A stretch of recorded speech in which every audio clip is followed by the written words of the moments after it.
Search करें अवामी news. मुल्क भर की ताज़ा तरीन खबरों से बाखबर रहने के लिए सब्सक्राइब करें हमारे चैनल को और बेल आइकन ज़रूर दबाएं।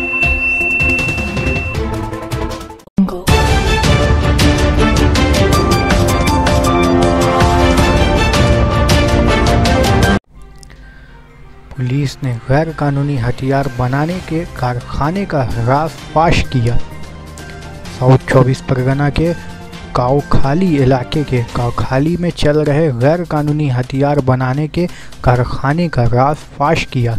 बताया जा रहा है पुलिस ने खुफिया जानकारी पर जॉइंट ऑपरेशन चलाते हुए गब्बर सरदार नामी एक शख्स के मकान पर छापामारी की कार्रवाइयों को अंजाम दिया, जहां से कसीर तादाद से हथियार और उसे बनाने का औजार भी बरामद हुआ। ताहम पुलिस ने पकड़े गए दोनों मुलजिमों को आज अलीपुर कोर्ट में पेश किया, जहां से उन्हें 10 दिनों के लिए पुलिस रिमांड पर भेज दिया गया है।